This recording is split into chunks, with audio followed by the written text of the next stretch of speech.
Why have you come here today? It's our holiday.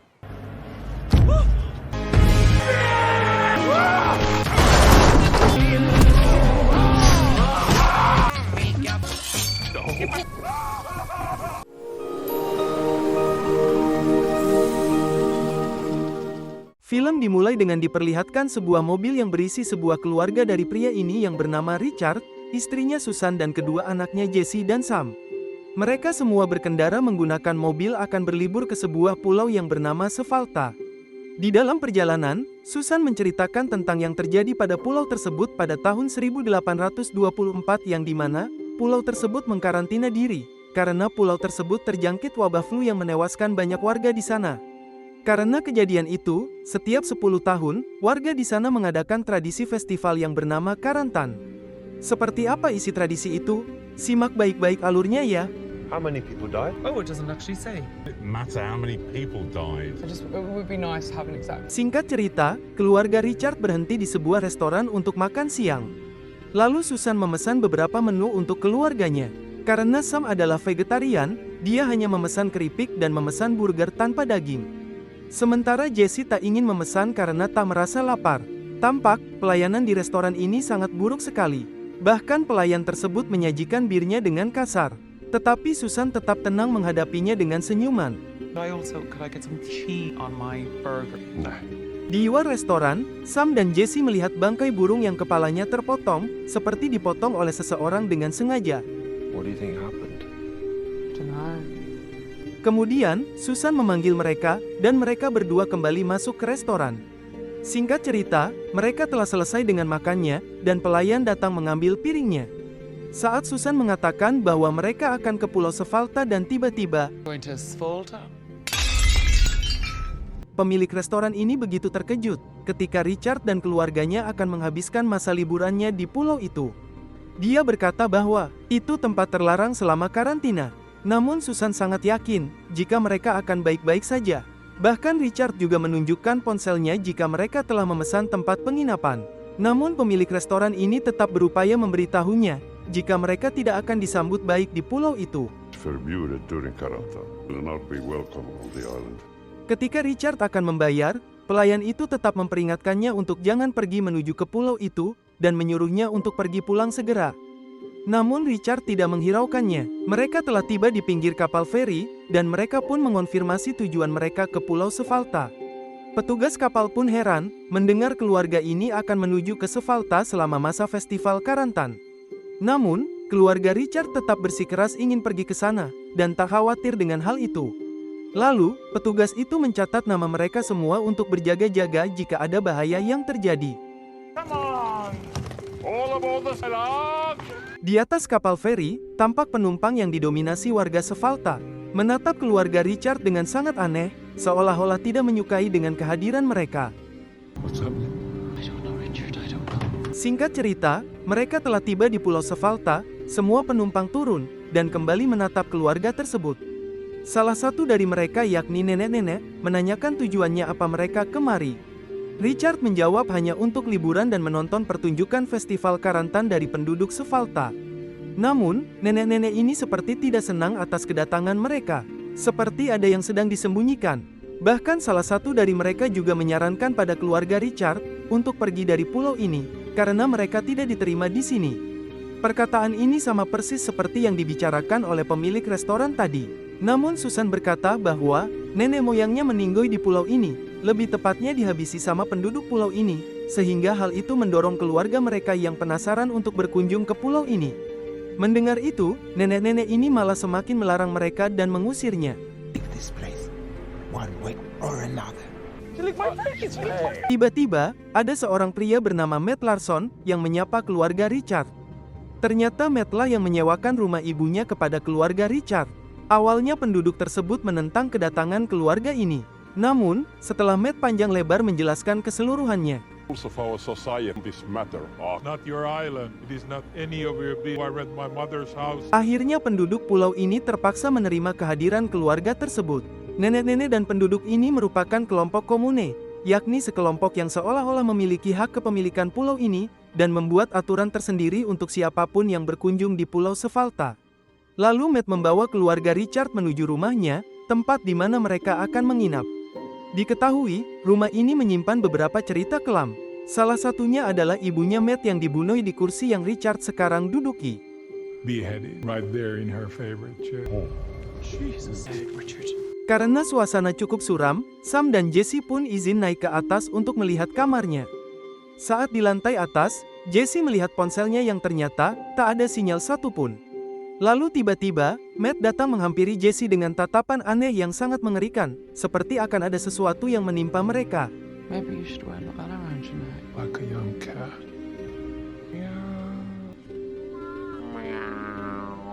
Kemudian, Matt izin akan meninggalkan mereka, agar tak mengganggu liburan mereka. Lalu, Susan dan Richard bersiap akan membuat makanan di rumah ini untuk makan malam. Karena tak ada sinyal internet, Jesse yang merasa bosan pun pergi ke kamar mandi untuk berendam. Selesai berendam, Jesse kemudian berdiri di depan cermin, melihat dirinya di pantulan cermin dengan tatapan yang tajam. Ketika keluarga Richard sedang tidur, tiba-tiba mereka dikejutkan oleh suara gendang dari luar rumahnya. Karena penasaran, Susan pun turun untuk mengeceknya di luar. Setelah dicek ke bawah, tiba-tiba di luar rumahnya terdapat banyak orang yang sedang berdiri dengan membawa obor, dan beberapa dari mereka ada yang memakai topeng yang sangat aneh. Susan yang ketakutan pun menyuruh mereka untuk pergi dari sini. Salah satu dari mereka tiba-tiba melemparkan bangkai musang ke depan rumahnya, kemudian pergi begitu saja. Setelah Susan dan Richard kembali masuk ke dalam rumahnya, dari kejauhan, ada nenek-nenek tadi yang tiba-tiba tersenyum, seperti ada yang disembunyikan. Keesokan harinya, 1 hari sebelum perayaan Karantan di pulau ini dimulai, Jesse bercerita kepada Richard tentang apa yang dia rasakan sebelumnya, ketika dia sedang mandi, seperti ada yang mengawasi dirinya di balik cermin. Dia juga mendengarkan suara retakan dan suara aneh lainnya di dalamnya. Richard pun menenangkannya, bahwa mungkin suara itu muncul karena rumah ini sudah tua.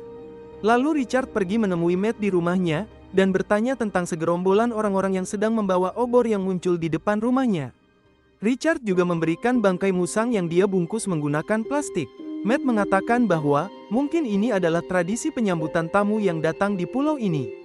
Namun Richard menyangkal, bahwa ketika dia sampai di pulau ini, penduduk di sana tak menyambutnya dengan ramah, dan Richard merasa, bahwa ini semacam peringatan untuk keluarganya. Kemudian, Richard meninggalkan rumah Matt, dan pergi bersama keluarganya berjalan-jalan di sekitar pulau tersebut. I love you, Mommy. Stop laughing! Stop it! Beautiful.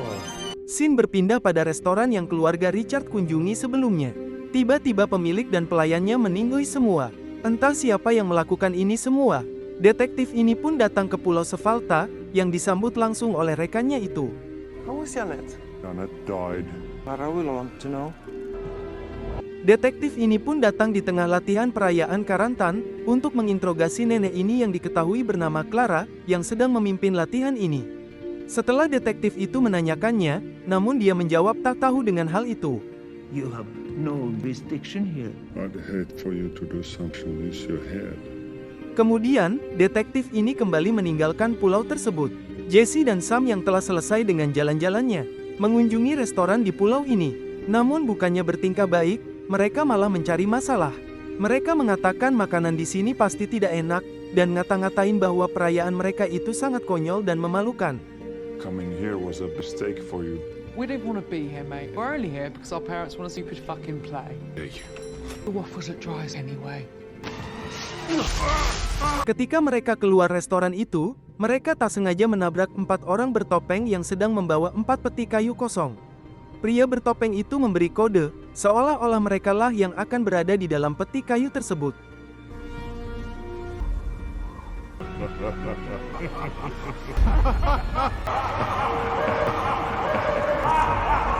Saat di rumahnya, Jesse dan Sam pun bukannya takut, malah mengejek kelakuan mereka tadi yang sangat konyol. Sesampai di kamarnya, Jesse melihat kasurnya yang membekas, seperti ada orang yang tidur di kasurnya. Ia menuduh Sam yang melakukannya, namun Sam membantahnya, bahwa dirinya tidak pernah masuk ke kamar Jesse. Bahkan pakaian dalam milik Jesse pun ternyata juga menghilang, seperti kecurigaan yang dirasakan Jesse sebelumnya. Ternyata, semua aktivitas keluarga Richard selalu dipantau oleh Matt melalui CCTV-nya. Bahkan, cermin yang dicurigai Jesse pun di dalamnya, terdapat Matt yang bersembunyi. Dan Matt jugalah yang mengambil CD pakaian dalamnya, lalu memakainya. Sangat agak lain Matt ini ternyata. Scene berpindah pada Clara selaku ketua suku komune di pulau ini. Berpidato pada semua penduduknya tentang kedatangan keluarga Richard di pulau ini, memutuskan untuk mempersembahkan mereka sebagai tumbal di hari perayaan Karantan. Namun cowok di resto yang dihina oleh Jesse dan Sam tadi menolak hal itu, karena mereka orang asing dari pulau ini, yang tentunya, perayaan tradisi ini harus menumbalkan seseorang yang sesama penduduk di sini, agar membuahkan berkah untuk leluhurnya. Namun Clara tak peduli dengan tradisi tersebut. Ia tetap akan memilih menumbalkan mereka, bahkan memakannya juga, dan menjadikan perayaan ini sebagai perayaan Karantan yang terbaik yang pernah ada. Must be offered up as modern Karantan ever. Scene berpindah pada malam hari. Clara bertemu dengan Matt di sebuah toko, membicarakan tentang tradisi kuno Karantan di pulau ini, dan Clara juga menyalahkan Matt yang seenaknya menerima kehadiran keluarga Richard di rumahnya. Karena hal itu memang sangat dilarang oleh penduduk di sini untuk menerima orang dari luar. Matt yang tidak sejalan dengan keputusan Clara, tentunya menolak hal tersebut. Clara juga tahu bahwa Matt ternyata pria yang cabul dan gila akan wanita, sengaja memberikan penginapan pada keluarga Richard, agar bisa menjalankan aksi bejatnya itu. Jadi Clara akan mengancamnya untuk melaporkan pada detektif jika tak mau melakukannya. Matt yang tak bisa berbuat apa-apa pun akhirnya menuruti kemauannya. Some nice cookies. Esok harinya, seorang bertopeng membunyikan gendangnya, sebagai tanda hari perayaan Karantan akan dimulai. Masyarakat Pulau Sefalta pun berkumpul di sebuah panggung, tempat mereka akan menonton pertunjukan drama dari suku komune, layaknya masyarakat normal pada umumnya. Di sisi lain, keluarga Richard terlihat sedang menyantap sarapan mereka bersama-sama. Tampak mereka sangat menikmatinya sambil mengobrol bersama. Setelah sarapan, Matt menemui mereka dan mengatakan bahwa suku komune mempersilahkan mereka untuk menonton pertunjukan dari mereka. Namun keluarga Richard yang awalnya tujuannya untuk menonton perayaan Karantan, kini menolaknya, karena mereka hanya ingin menikmati liburannya saja dengan bersenang-senang di sekitar pulau ini. Red, I have a surprise for you. Pertunjukan Karantan ini pun telah dimulai selama 8 jam. Isi pertunjukan tersebut yakni, awalnya mereka semua akan menjalankan adegan drama teater. Menjelang penutupan acara, salah satu dari mereka pun juga dibunuh, dan memakannya hidup-hidup.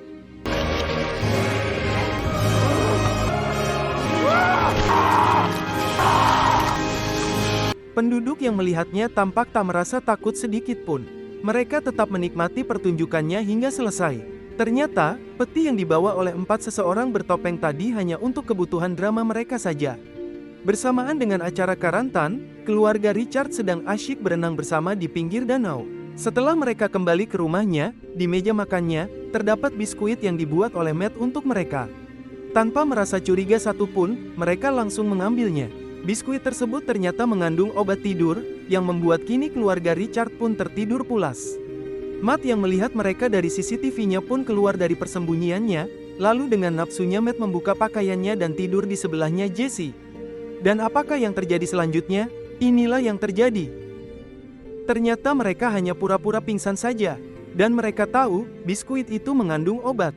Mengetahui hal tersebut, Matt pun sangat ketakutan, melihat mereka bersiap akan membunuh dirinya. Tanpa basa-basi, ia pun langsung dicucul-cucul oleh keluarga Richard hingga Matt pun meninggoy seketika. Ternyata, mereka ini adalah keluarga psikopat. Dari awal, mereka berkunjung ke pulau ini bukan untuk liburan, namun untuk menghabisi semua penduduk di pulau ini yang sudah direncanakan oleh keluarga Richard sebelumnya. Lebih mengerikan lagi, ternyata pemilik restoran meninggoy juga dibunuh oleh keluarga Richard. Salah satunya burung tadi yang mati, karena sengaja telah dibunuh oleh Jesse. Sungguh di luar dugaan kelakuan keluarga ini. Lalu, keluarga Richard kini keluar menuju perayaan drama Karantan untuk menghabisi mereka semua yang ada di sana. Bertepatan acara di sana telah selesai, satu keluarga psikopat ini langsung menghabisi warga sana yang lewat.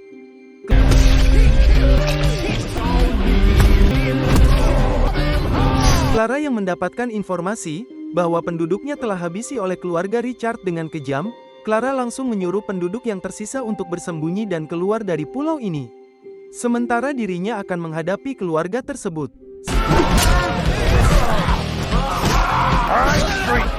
Satu keluarga psikopat ini sungguh bahagia melakukan aksi laknatnya tersebut. Tak puas dengan aksinya, Jesse dan Sam pergi ke kantor polisi dekat pelabuhan untuk mengakhiri polisi wanita di situ. Hide from the monsters!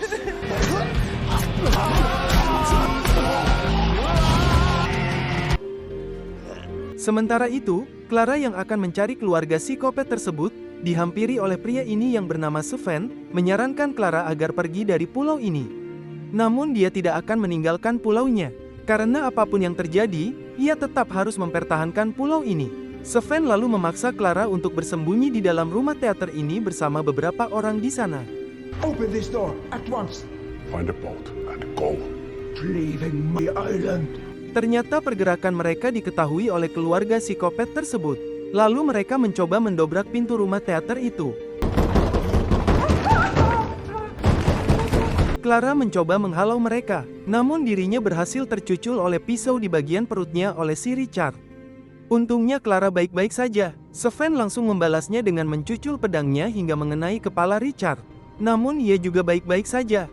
Keluarga psikopat ini terus memaksa membuka pintunya, hingga akhirnya mereka berhasil masuk. Dan pesta pun dimulai.